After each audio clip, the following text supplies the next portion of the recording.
the country. If you're a member of our revolution, we're super thankful for you guys to be members. Tell us why in the chat, whether you're watching here on Zoom or on Facebook, why you decided to join. Appreciate all the support that we're getting from folks all over the country. I'm Paco Fabian. I do comms and campaigns work here at Our Revolution, and I'm here to welcome you to tonight's call. We have a special call tonight. We have Representative Jamie Raskin, who's going to join us to talk a little bit about the For the People Act and filibuster reform. We have Carter Peterson, state senator from Louisiana, who just made it to a runoff that's happening next month for the 2nd Congressional District in Louisiana. And we will also be joined by Judith Whitmer, who's the new chair, brand new chair of the Nevada Democratic Party, who's going to tell us a little bit about the work that went into transforming the Nevada Democratic Party and the takeover that they were able to accomplish there. So again, if you're here, if you're joining us, let me know where you're watching from in the chat. Happy to give you guys shout outs. I see Lucero's on from South Carolina. Lucero, nice to meet you. Un abrazo por allá. We have Eva from Cleveland. Nice to see you, Eva. We've been having some activity in your area with rally in support of Amazon workers, and of course, all the work going into electing Nina Turner as our next member of Congress from Ohio. I see Dan in Texas that's joining us. Nice to see you, Dan. I'm assuming that's Fort Worth and your FW. Good to see you. We have Rebecca from Eugene, Oregon. Awesome to see you, Rebecca. We have Maruxa, who's an activist with Our Revolution, Puerto Rico and Miami. Great to see you, Maruxa. We've got Donna from Portland, Oregon as well. Nice to see you, Donna. We have Maria from upstate New York. Nice to see you. We've got so many people putting in their name in the chat. It's hard for me to keep up, but we've got Larry in Vermont. Larry, nice to see you. We've got Corrine in Orlando, another Our Revolution activist. Good to see you, Corrine. Susan Steigerwald, one of our phone banking rock stars in Detroit. Good to see you. We've got Barbara Bowers in Columbia, South Carolina. We've got Andrew in Northern Virginia. Michelle Dietrich from Michigan, another one of our leaders in Michigan. Good to see you, Michelle. We've got Shirley in Texas. Jim from Jersey, he says. Nice to see you, Jim. Danielle in Pennsylvania. Chuck from New Hampshire. Rita in DC. Nice to see you, Rita. Thanks for all you've been doing to help us push Medicare for All and other things here in the nation's capital. We've got David, Howard County, Maryland. Nice to see you. Again, if you're joining us, we gather every Monday to talk about what's up in the revolution, what's happening, what we're doing, how you guys can help. We've been doing our membership drive for the last few weeks. If you've joined during the membership drive, let us know why you joined. Drop us a note in here in the chat, whether you're watching on Facebook or Zoom or YouTube or anywhere else, and we'll see if we can give you some shout outs. I see Jonathan in Maryland has joined. We've got Ana Marta, who's here. You'll be hearing from her shortly. Good to see you. So many other folks that have joined. Michelle, who's president of Feel the Burn in San Fernando Valley. Nice to see you, Michelle. Benito from DC. Nice to see you. Kayla. They are calling in from, can't tell from where, but nice to see you. Carmen in Florida. Good to see all these folks here joining. Janice in Laguna Beach, California. Malcolm from Las Vegas. Good to see you all. So we're going to get started here in just a minute or so. Again, thanks again for joining us. And we're going to be talking with Carter Peterson, with Jamie Raskin, and with Judith Whitmer about what's been happening in the revolution. So it's my pleasure to turn it over now to our Revolution's Executive Director, Joseph Givargis. Joseph, take it away. Thank you, Paco, and good evening, everyone, and welcome to our weekly national Organized to Win call. My name is Joseph Givargis. I'm the Executive Director of Our Revolution. I'm going to be co-hosting with our very own Anna Marta Vishke. Before we get started, I want to center us in our mission. Bernie started our revolution to be a transformative force in American political life. And every day, every week, all of us collectively are working together to fulfill that vision. We're organizing locally. We're organizing a national network of grassroots groups that are doing four things. We are holding the Democratic president and the Democratic Congress accountable to the progressive movement. We are electing progressive champions at every level of government. We're fighting to implement progressive policies, and we're working to transform the Democratic Party into a more progressive party, not a party that's controlled by the corporate class. Tonight, we're going to talk about how we are leaning in to this mission every single day by recapping some of the high points from this week. Anna Marta? Good evening, everyone. Such a pleasure to be with you here. What better example of fighting for progressive policies that our nationally live stream rally outside the Capitol in support of Medicare for All this past Wednesday with Congresswoman Debbie Dingell, a lead sponsor of this historic legislation. You know what, Anna Marta, we weren't just protesting outside the Capitol for Medicare for All. We were also standing in solidarity with our allies inside the Capitol. Medicare for All was officially introduced on Wednesday afternoon by Representative Dingell and U.S. Representative Pramila Jayapal, co-chair of the Congressional Progressive Caucus. At the press conference, Our Revolution Maryland member Phil Atito shared his testimony. He's standing up for universal health care because his greedy insurance company refused to cover the cancer medication he needed to stay alive.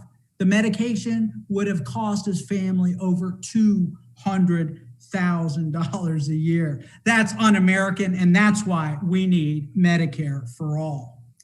Exactly, Joseph. And major news broke in my home state of New Jersey last week when Congressman Frank Pallone, one of the most powerful Democrats in the country, chair of the House Energy and Commerce Committee, a key House committee over healthcare, signed on to Medicare for All as co-sponsor. This is a major victory of our movement. He did this after years of unrelenting pressure, insistent campaigning from Our Revolution Monmouth members, Our Revolution New Jersey members, and our allies. So this is a groundbreaking victory for us. We need to celebrate this moment. This is a game changer for the future of this legislation, and I couldn't be prouder of the organizers we have worked with on this. So again, major victory. Let's celebrate. Let's take it in. And not only he has signed on, he has also committed to holding a hearing on the bill. So again, major development for Medicare for All. Amazing work, Anna Marta, and amazing work to all the members of Our Revolution New Jersey. You kept bird dogging Frank Pallone until he put his name on the bill. We have a saying at Our Revolution: when we organize, we win. That's right. Another landmark bill that's moving forward that we are going to win is the For the People Act. Our democracy is under attack by the right wing, by Republicans. As Raphael Warnock said eloquently in the well of the Senate, we got Jim Crow in new clothing. That's why Our Revolution stands in support of the For the People Act. We helped pass it in the House. It's now in the Senate, and we're going to push Democrats to get the job done. We're going to hear more about this important legislation tonight from progressive rock star Jamie Raskin. All right, and then this week, a powerful trio of Bernie, Elizabeth Warren, and Ed Markey and others introduced the Tax Excessive CEO Pay Act, which is going to address income inequality and corporate greed. The bill will raise taxes on companies that pay their top executive at least 50 times more than the median worker pay. That's what our movement is about. We are fighting to make sure every single human being gets access to health care. We are fighting to make sure that our right to vote is held sacred. We are voting to make sure we are organizing to make sure the rich pay their fair share. That's what it means to be a progressive. But that being said, we face an obstacle. We celebrate the introduction of these important pieces of legislation, but in order to get them passed, we've got to overcome the filibuster in the Senate. The Senate is governed by arcane, undemocratic rules. That means that the Senate minority gets to govern. That's un-American. And that's why at our revolution, we are pushing the president and the Democratic caucus in the Senate to reform the filibuster. And we're starting to make progress, brothers and sisters. President Biden has signaled that he would support reforms to the filibuster. And last week, on Friday, California Senator Dianne Feinstein, a longtime supporter of the filibuster, and the Democratic said that caucus if Republicans continue to be obstructionists, she's open to reform. That means we got to double down on our organizing and not just push Senator Feinstein, but other holdouts like Kristen Sinema of Arizona and Joe Manchin of Arizona. And that is why our revolution is investing and hiring organizers to deploy on the ground in both Arizona and West Virginia. We're going to hold Democrats' feet to the fire until we get progressive legislation passed.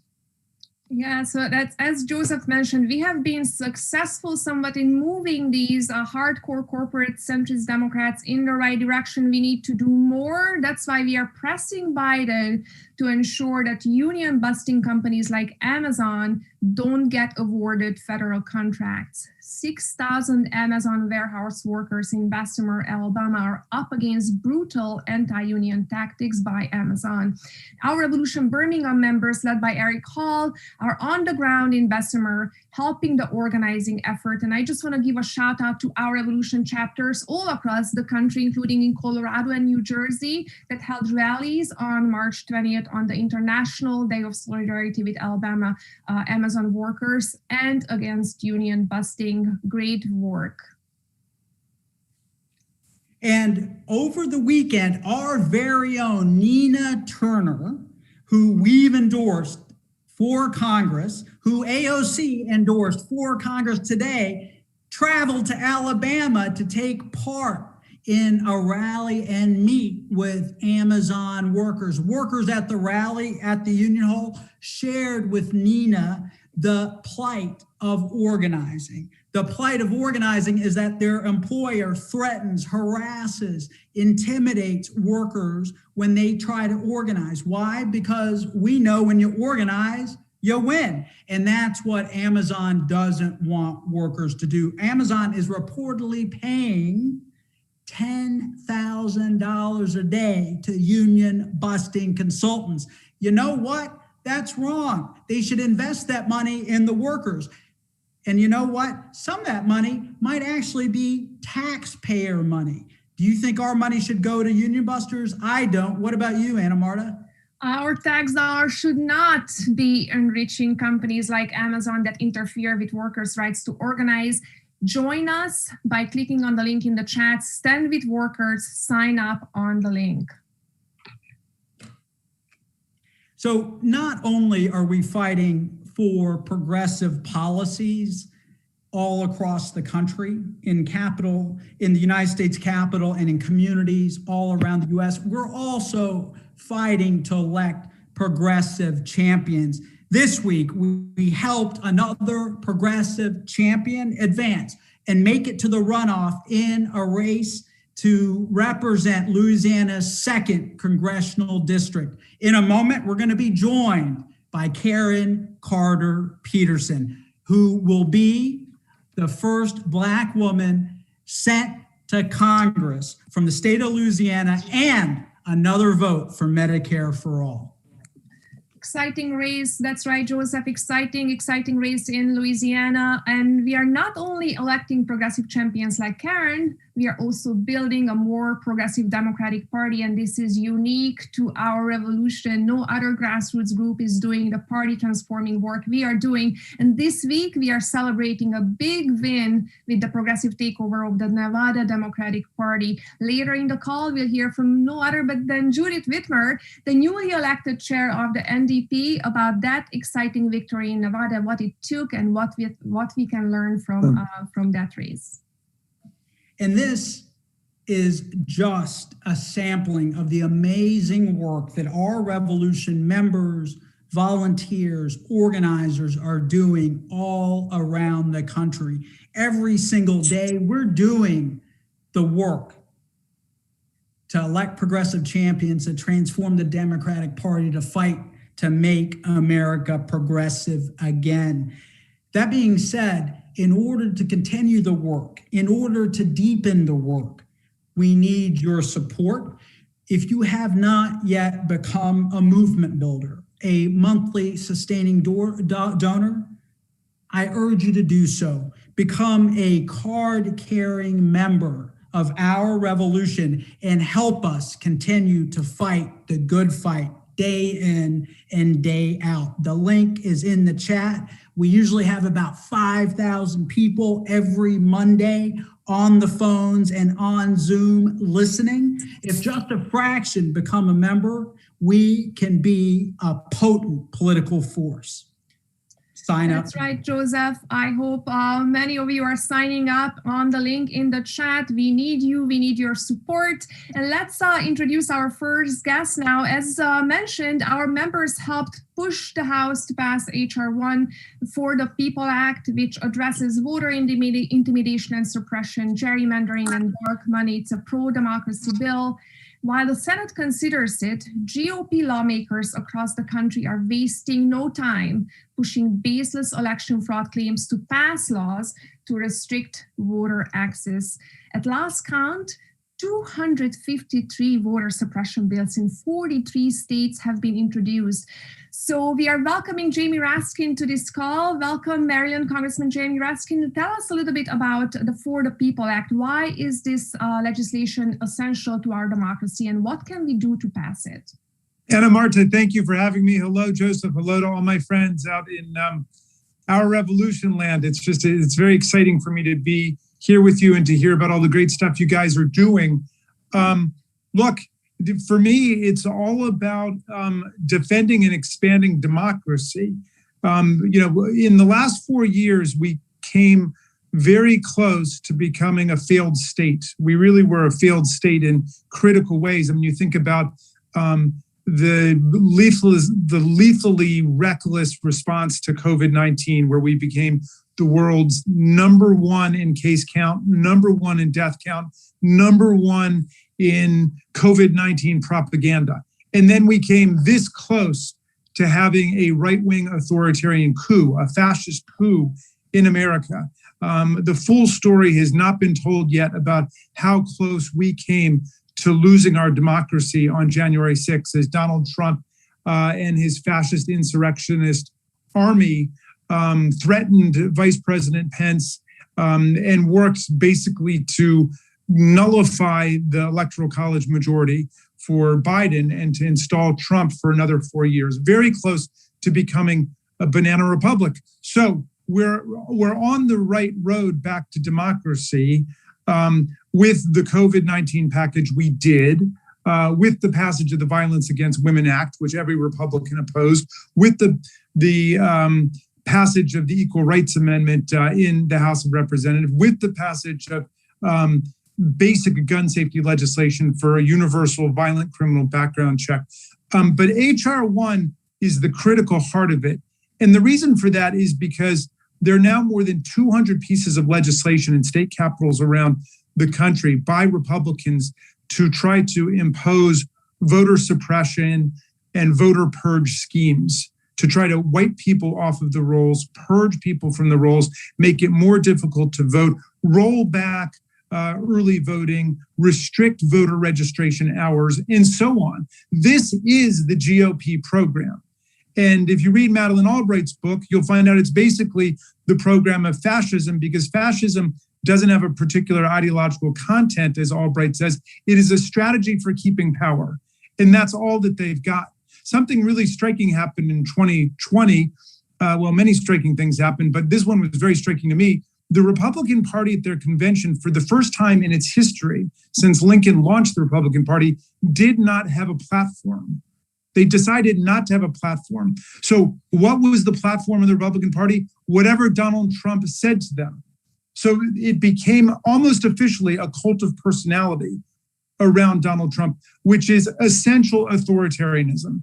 And that's what's happened to that party. So H.R. 1 is universal automatic voter registration to stop the voter purges, mandatory independent redistricting panels in every state in the union to abolish the gerrymandering that is the whole basis for House Republican electoral strategy. They're able to gerrymander us into oblivion in Michigan, in Ohio, used to be Pennsylvania. They're going to try it again in North Carolina. We've got to target the gerrymandering that's taking place. Small donor-based public financing and overthrow of the corporate dark money schemes that they've been running on. This is the beginning of it. Today, we had our hearing on DC statehood. We also have DC statehood. We have statehood for Puerto Rico. We have millions of disenfranchised people in America. And this is going to be a really important way for us to overcome the structural right-wing bias in the U.S. Senate. One of the things I learned when I was over there during the impeachment trial that astonished me was that Democrats in the Senate, the 50 Democrats in the Senate, represent more than 40 million more Americans than the 50 Republicans in the Senate. Think about that for a second. More than 40 million Americans more are represented by the 50 Democrats than by the 50 Republicans. And all that they need to block our legislation is 41 senators. So you've got less than a third of the country blocking the political agenda of more than 2/3 of the country.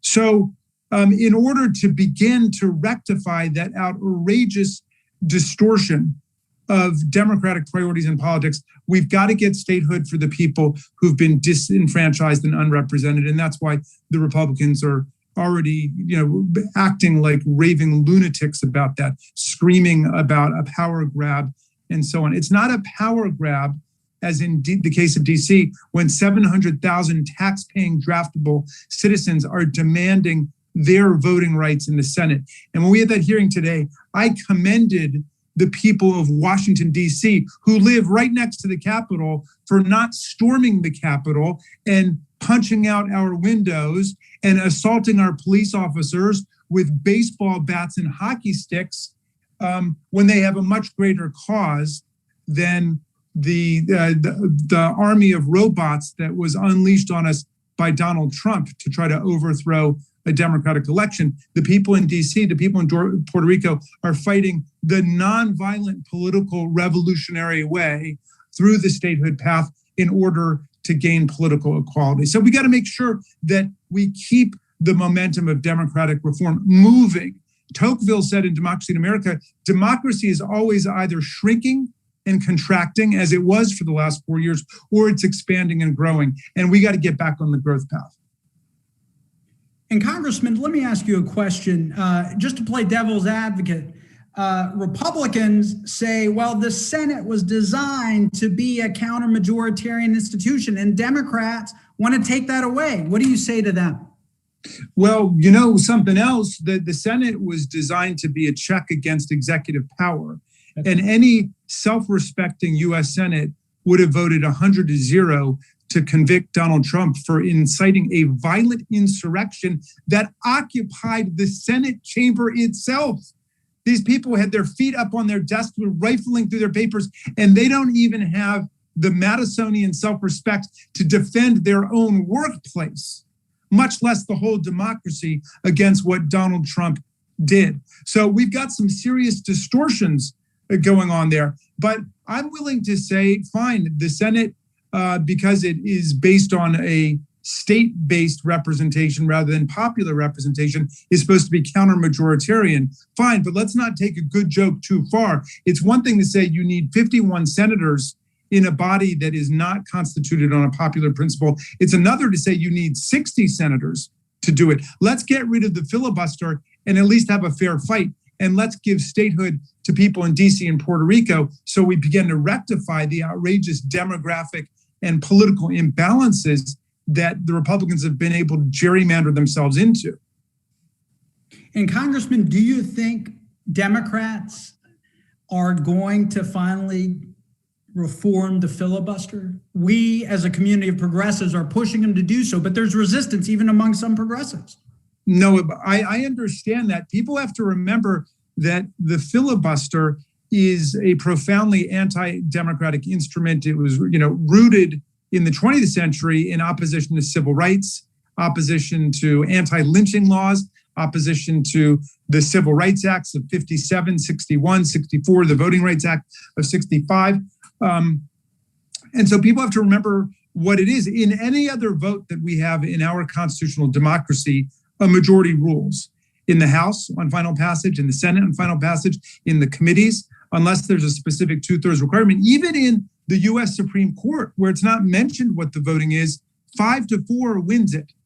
It's only with the introduction of the filibuster that we've totally thwarted the majoritarian principle and allowed a small minority to dictate our democratic destiny. And we can't afford it anymore on anything from infrastructure to the Violence Against Women Act to gun safety to the statehood bills themselves to HR 1. So to me, it's just a question of when it's going to happen, because the Republicans are acting like a religious cult. And I believe, before it's all over, some of those senators are going to end up selling flowers and incense at Dulles Airport because of the way that they have allowed their critical thinking to be demolished by Donald Trump.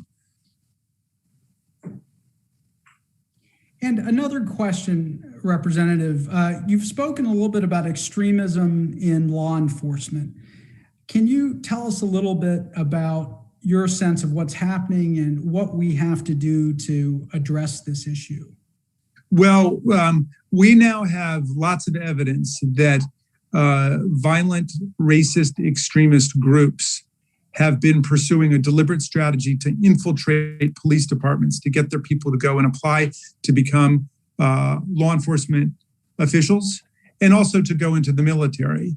So the Oversight Subcommittee on Civil Rights and Civil Liberties, which I chair, which AOC is the vice chair of, we have been pursuing an investigation into this. The FBI under Donald Trump refused to come and testify about this issue. But we sent a letter to FBI Director Wray based on lots of new evidence that has come out, including the arrest of 18 law enforcement officers on January 6th, people who participated in the assault on the Capitol Police, who participated in the assault on the Capitol.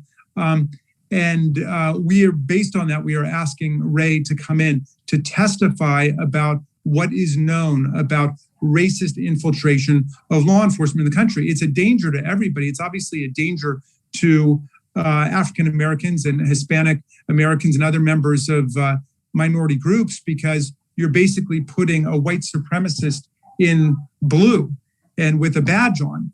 And this can explain a lot of the terrible incidents and events that we've been seeing. So we want to get to the bottom of this. This is part of a conscious effort to infiltrate, to invade law enforcement, to pit law enforcement against the community and community against the law enforcement, and to build up greater and greater social and political division and polarization in the country.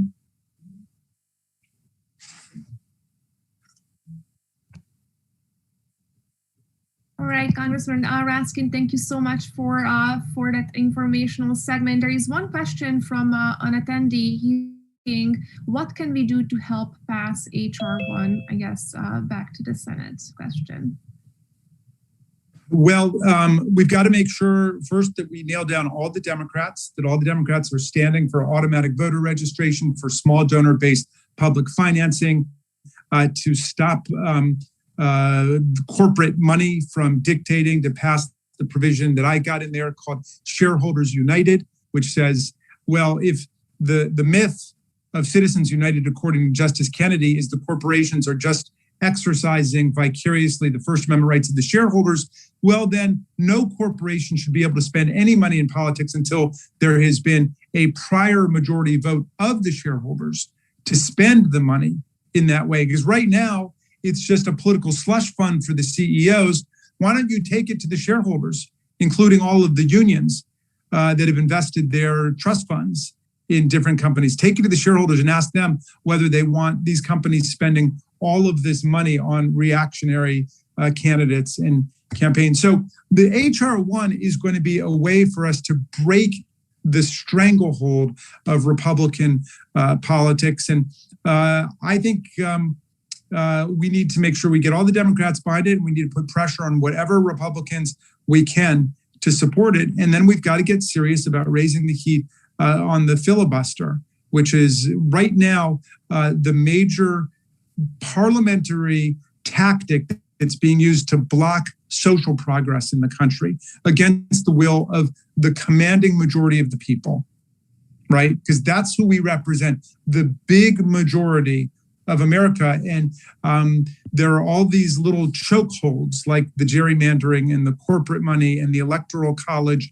where the Republicans have figured out ways to thwart the majority. And we've got to have a big breakthrough on HR 1.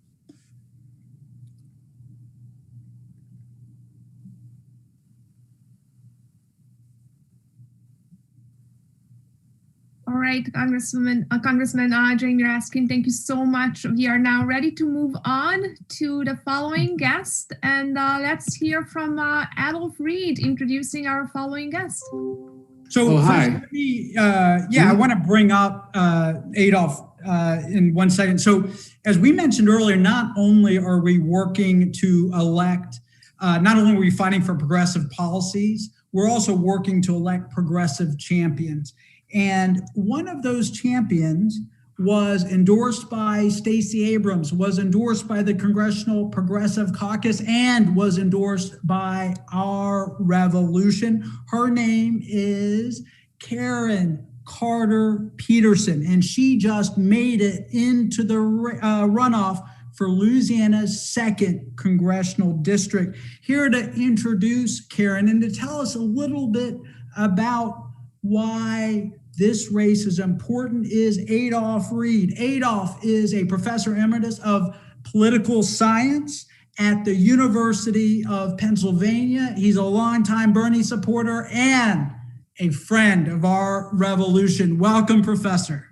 Oh, hi, it's my pleasure. Thanks for having me.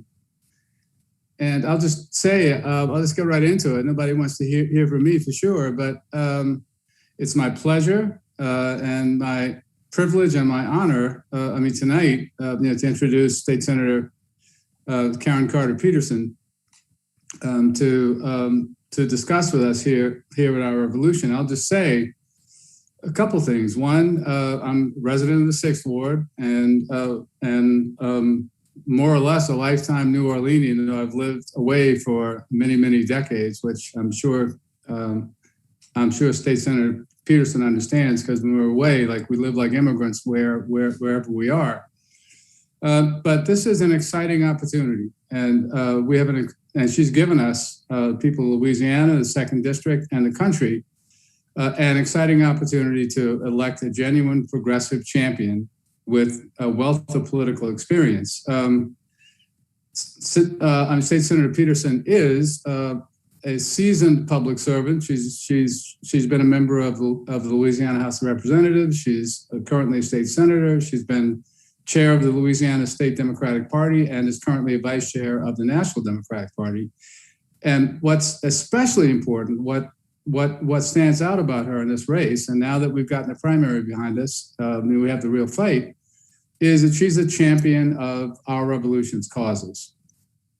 Right? If you look at Karen Carter Peterson's priorities, right? Like she's firm in support of the $15 an hour minimum wage. She's a firm supporter of Medicare for all unambiguously. And I was struck during the primary campaign that her principal opponent did what a lot of people do, which is give the impression that they're in favor of Medicare for all without being actually. But she's been clear about it. She's indicated her intent to sign on to the Jayapal bill when she gets to Congress. She's a strong supporter of public transit, of defending and preserving the U.S. postal system, which is what makes us a nation ultimately. And especially given events of the last few days, both in Atlanta and now in Boulder, Colorado, she's a firm advocate of gun control, and shares our revolution's concerns with combating climate change and the Green New Deal. So without further ado, I'm going to shut up and get out of the way and give you all to State Senator Karen Carter Peterson. And Adolph, let me ask you something. Just before we go to Senator Peterson, who's about to join, tell us a little bit about the campaign itself. What did you and other activists do to help Karen get into the runoff? Because her competitor, Troy Carter, was blessed by the establishment. He's Cedric Richmond, who is now Joe Biden's senior advisor, is rooting for her opponent. And so it was pretty tough to get her to where she is at. Well, no, absolutely. I mean, we felt confident that she would make the runoff and that the real race was going to be between the two of them. And between those two, I mean, now that the field has been cleared, they have comparable experience, right? They have comparable histories as public servants, I suppose I should say. But we have a clear choice. One of the two stands for stuff that we believe in, and the other one, it's not really clear what he stands for. In fact, he even found a way like to weasel out of the one debate by claiming that it wasn't fair because not all 15 candidates were able to participate, which was transparently foolish. But no, it's a clear choice. I mean, Troy Carter is an establishment politician. I've had old friends and even family members try to win me over, to be honest. But people who are concerned with making the country better, making the district better, making the state better, and God knows there's room for all three of those, should look closely at Senator Karen Carter Peterson's record and her priorities. And she's been very, very clear about that. And Troy Carter, definitely, it's going to be an uphill fight against him. So we need to turn people out. We need to get the word out within the district and get to work to make it happen on April 24th. And the last thing I'll say is, Senator Peterson, your dad must be smiling down now. So welcome to Our Revolution's Monday night call, Senator Peterson, and congratulations. Thanks so much, Joseph. I really appreciate it. And thank you so much. Is the floor mine? Right. Yes, it's all yours. All mine? Okay. All right. Well, thank you so much. Thanks for inviting me for just a few moments. To world-renowned Professor Adolph Reed, thank you for those kind words. I heard you giving a synopsis of the race, and I'm so proud to have someone so well-respected on my side in Louisiana who obviously knows the landscape and really knows my record. So thank you so much for standing up for me and all the help that you offered throughout the campaign and certainly on Saturday. I also want to certainly congratulate the new Nevada Democratic Party chair, Judith Whitmer, who is on this call, as I understand. Is that right? Is she here? I got all of these faces. Is she here? Yes, she's on. She is on. Okay, good. Well, congratulations from one party chair to another. The only way that we can continue to grow as a party, Democratic National Committee and party, is to have strong representation from all parts of our party. And I know that, Judith, you're going to bring fresh new ideas forward and continue to move Nevada forward. So congratulations, in any support that I can offer. If you just need a shoulder to cry on one night, I did this for 8 years. So trust me, I know you're going to have some days ahead. So I'm happy to be your shoulder along the way. But of course, you're welcome. You're welcome. You're welcome. I want to thank our revolution and everyone on this Zoom call tonight. Your support was transformative. It helped us to get where we are today, just a few weeks away. I mean, if you can only imagine, this has been a sprint, but the next 33 days are going to be even more of a sprint. But we're 33 days away from making history and having a real fighter in Congress, as Adolf said. For things like Medicare for All, a Green New Deal, yes, that my opponent has flip-flopped on, not only not showing up at the debate, a $15 minimum wage, criminal justice reform. I am strongly for that. I'm not sitting on the sidelines. I'm fighting for the issues that matter most in the district. And I also want to thank Gary Chambers for a hard-fought campaign here in the 2nd Congressional District. I have a lot of respect for Gary. He ran an amazing race. He stuck to his values and his mission for the people of Baton Rouge primarily, but throughout the district. Obviously, he did well, even here in New Orleans. And I'm proud to stand alongside him in the fight for healthcare, environmental justice, racial justice, and economic justice. Saturday's results were a victory, I believe, for the people and everyone who wants to change the status quo, which I am at the forefront of that. Louisiana has never been represented in Washington by someone who looks like me, and that is as an African-American woman. And we're going to change that in just a few weeks. And I know that you're committed to helping me. I've already gotten a lot of calls and emails and messages through social media. And I just want to thank the people of the 2nd Congressional District and any members that are on here from the 2nd Congressional District, because they are fired up, and it's supporters like you that got us to this point. So right now, our district and our people are being tested like never before. For too long, too many workers and families have felt locked out of opportunities to thrive, not just get by, but they deserve to be able to thrive. And we don't have time to wait for our leaders to see, put the finger up in the air and see where the political winds take them, or, what the corporate donors want. It's later for that. We know that we can't wait for our leaders that will tiptoe, at the edges of change and go along just to get along. There's too much of that in Louisiana, and we can't afford it. We're an impoverished state, and certainly this district. And so we got to fight for the issues that matter most, because they're the fights that are worth having, just like what is happening right now in Congress. There are fights that are worth having, but not everybody's willing to be on the front line. I've always been on the front line. And so we can't wait for compromise on Medicare for All. Healthcare is a fundamental human right. So many people in our communities, particularly those of color, are dying from COVID-19 pandemic, and we have to act to guarantee every single family has access to care that they need without the risk of going bankrupt. And we can't wait for the PRO Act. If we've learned anything from seeing Amazon do everything that they can to stop workers in Bessemer, Alabama, from organizing, it's that there is power in a union. But let me tell you something. I have news for them. We're going to win this fight. We're going to pass the PRO Act, and we're going to send a message to the companies that the time for exploiting workers is over. Game over. We can't wait to take action on climate change. You know where we live in Louisiana. We've got the river parishes area. There's 10 parishes in this district.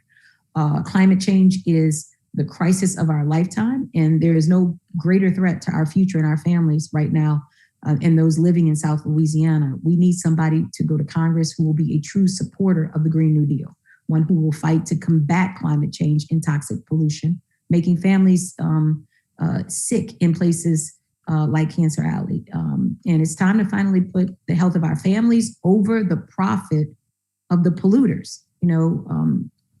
We will see in the next 33 days exactly where my opponent stands on that. I'm clearly with the people and the health of the people.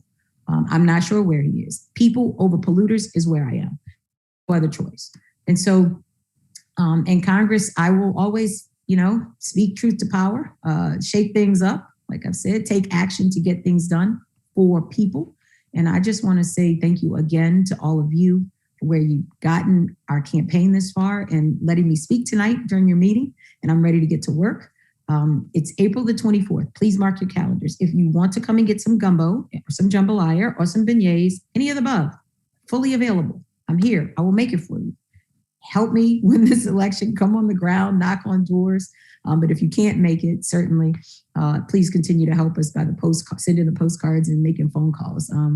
We're ready to take on the status quo and make history together. And I need you in the fight. So.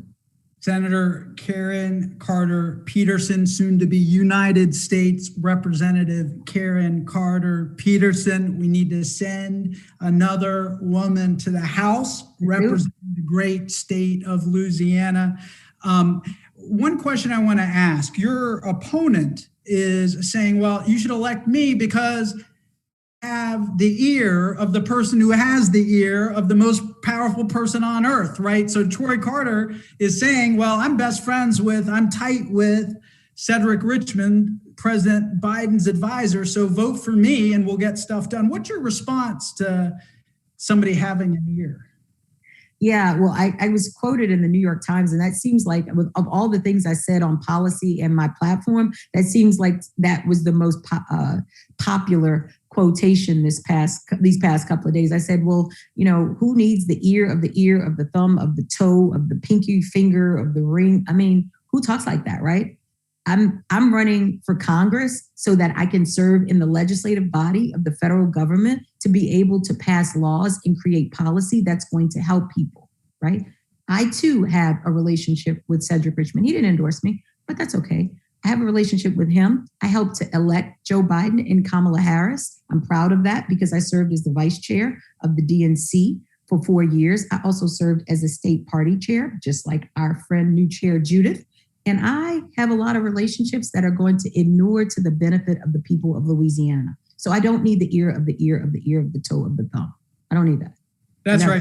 And yeah, that's right. And we don't need another whisperer in Congress. We need someone who boldly shouts, yes, healthcare for everyone, Green New Deal, 15 minimum wage. That is what this contest is about. And we are with you 110%, sister. And for all of our Revolution members who are listening, we're down the crunch. Karen, when's the election? April 24th, and I need you. It's around the corner. We're going to be phone banking every single week. Hey. Sign up. That's right. So sign up. Link is in the chat. Our Revolution activists, this race is important. There's a lot of excitement about Nina Turner's race. Well, this is another person like Nina Turner that we can send to Congress in April, not until August. So let's send another progressive to Congress right now. Make a commitment, volunteer for phone banking, and let's put Karen Carter Peterson on her way to Washington, D.C. Well, look, I hope everybody help me so that I can get on the road and I can go help Nina because she is phenomenal. I'd love to help Nina. She has been doing the work, and she's my sister in the work, and I look forward to hopefully serving with her and so many other progressive leaders. So it's my pleasure to be here with you. Thank you for giving me a little bit of time. Thank you, Professor, and good luck, Judith. Yes, thank you, Karen, and thank you, Professor Reed. We're going to be in the trenches, and we're going to win this thing. Again, sign up in the link to Phone Bank, because when we organize, we win. We win. And in addition to volunteering, giving your time, I also want to encourage you, if you are able, contribute, become a movement builder. Power is this defined, right? Saul Alinsky, it's organized people, it's organized money. That's what we do at our revolution. We build progressive power. We organize people to overcome corporate power, but we also pool our resources. If you can give $1 a month, if you can give $2 a month, if you can give $5 a month, if you can skip a cup of Starbucks, pledge, commit to the revolution, become a movement member, sign up in the chat. To all of you who've already signed up, thousands of members, thank you very much. We're gonna keep organizing until our revolution is realized. Anna Marta, to you. All right, so exciting. And our revolution is celebrating a progressive takeover. I'm sure you have heard the big news coming out of Nevada State Democratic Party, where we swept all 5 top posts. And here to give us the story is the new chair of the Nevada Democratic Party, Judith Whitmer. How are you, Judith? Welcome to the call. Tell us, how did you do it? And what can others learn from the organizing that you have done there to achieve this victory? Thank you so much. It's really an honor to be here tonight with everyone.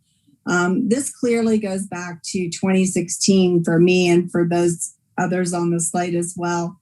When we became involved with the 2016 Bernie campaign, and as state delegates for Bernie, even though we came close and fell a little bit short, it still was a progressive movement that was gaining momentum. We saw some lost opportunities after 2016, but we still saw that more and more people were coming around to progressive ideals and wanted to somehow become engaged and involved in making change.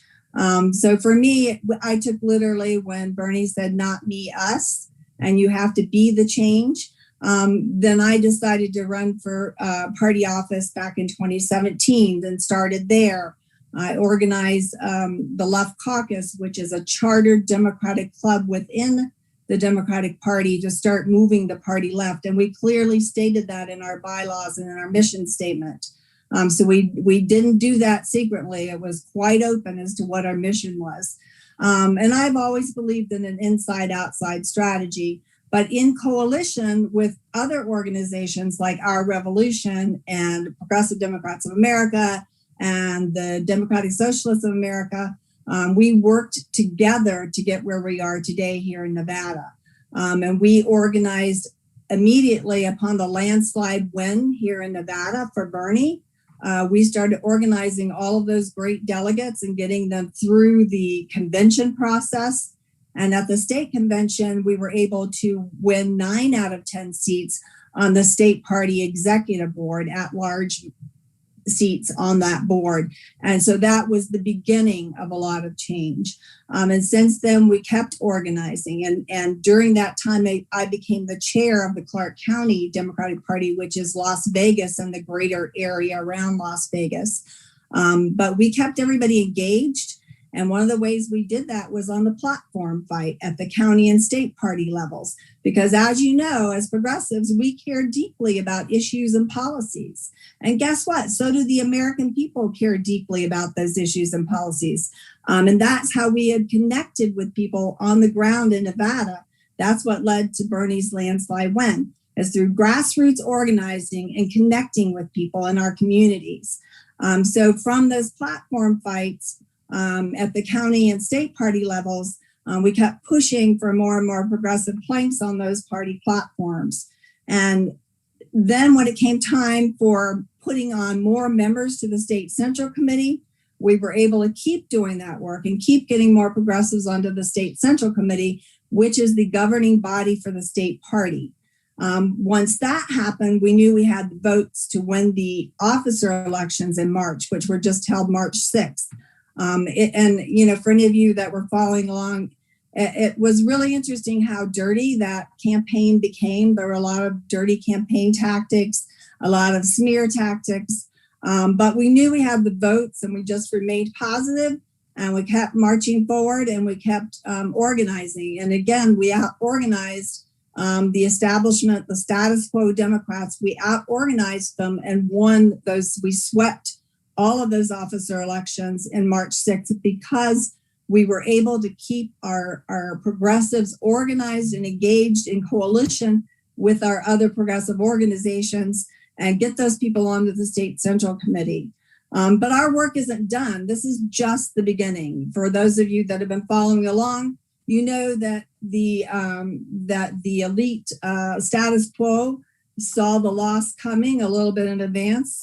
Probably some of their polling data was showing that we had the votes to win. So they started transferring money out of the party bank accounts. They transferred $450,000 out before I was able to take office and stop it. But, those are the kinds of tactics we've seen before. Some of the staff quit, but, they made a bigger deal of that in the news than it was because by then they had already pared down the staff. So there was really only like 4 or 5 staffers still on the payroll, but they did quit.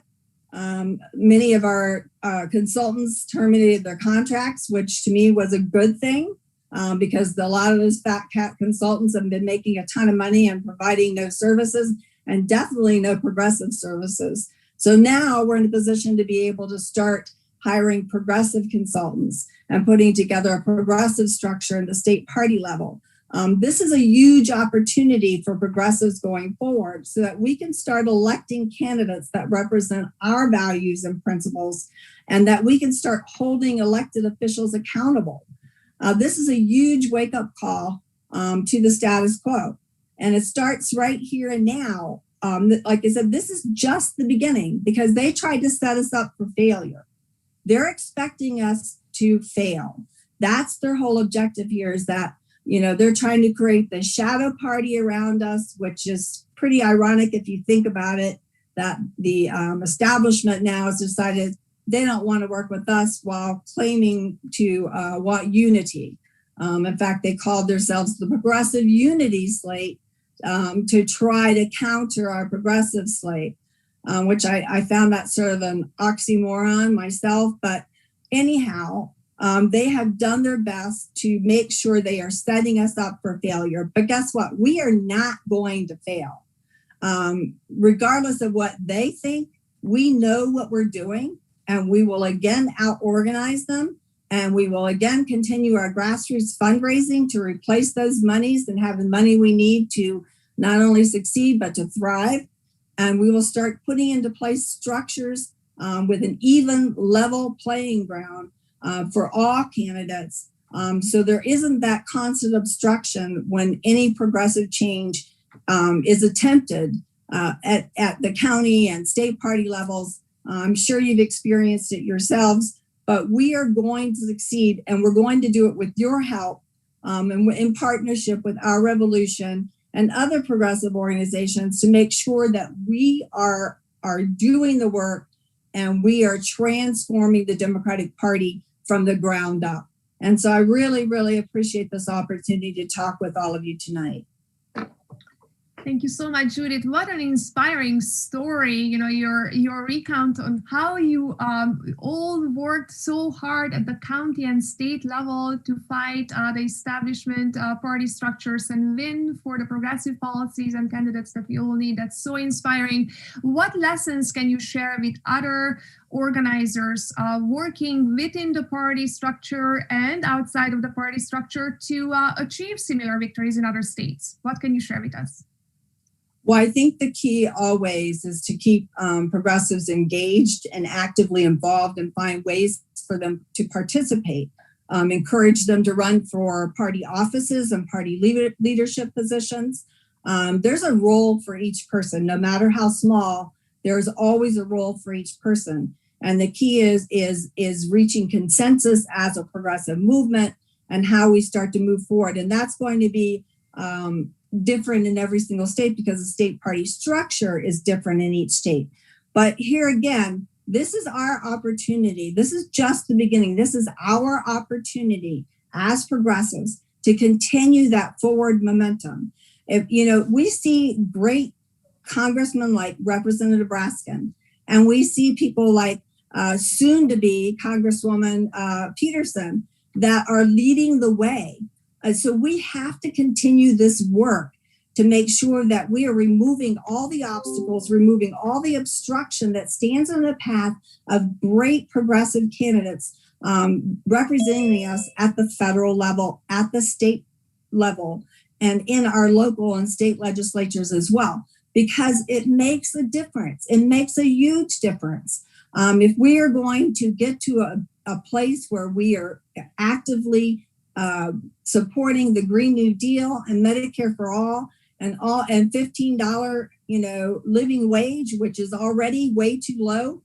We have got to have that kind of leadership in our Senate and in our House of Representatives. And we've got to have that kind of representation at the state government and local government level as well. And this is the way to do it, by removing the obstruction and making sure that we clear a path for those progressive leaders. And we clear that path and that we succeed and continue to succeed. And that's why it's going to be so important for us to all work together towards those goals. And we can do it.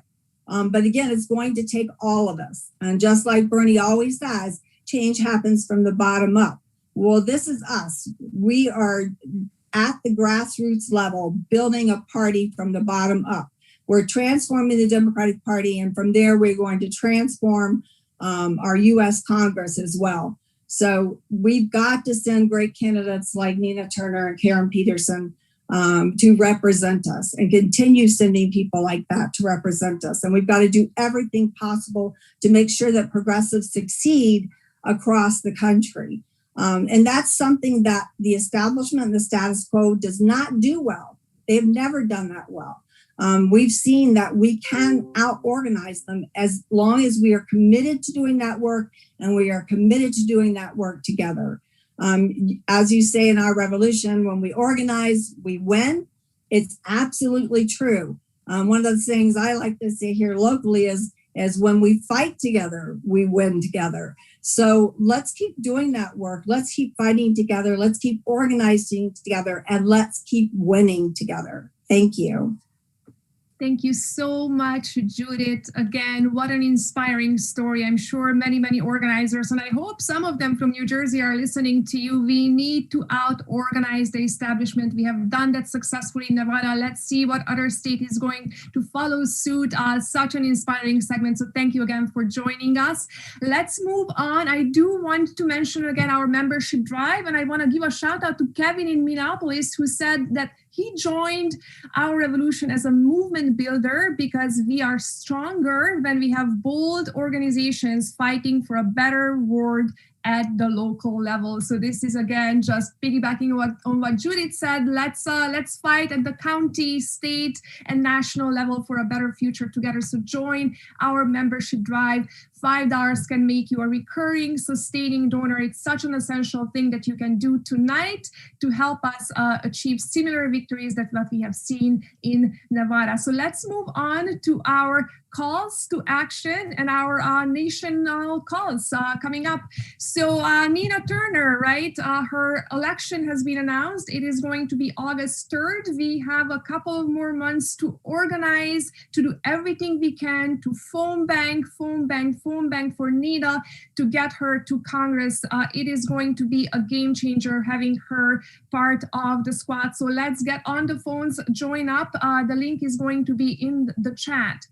Now, moving on, our grassroots groups from coast to coast are holding meetings this week. I hope you can join them. You can RSVP for them on Mobilize tomorrow. Mary Newman, the new congresswoman from Illinois, will join Our Revolution Chicago's monthly meeting to update us on what's happening on Capitol Hill.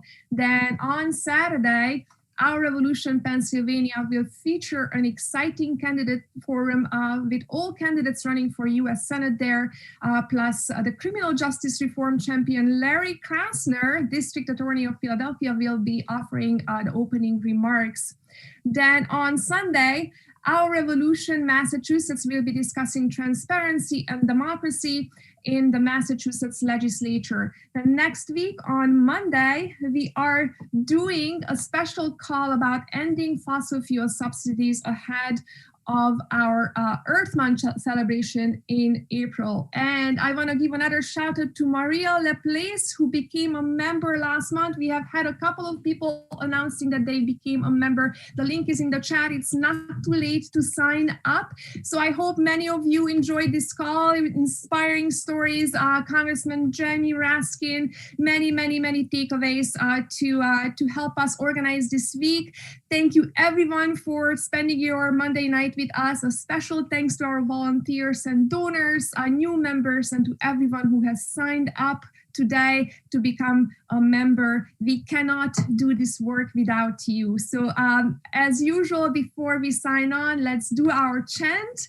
When we organize, we win, as we have shown today on the call. So let's do it. Unmute your microphone and chant with me. When we organize, We win. When we organize, We win. Good night, everyone. Good night.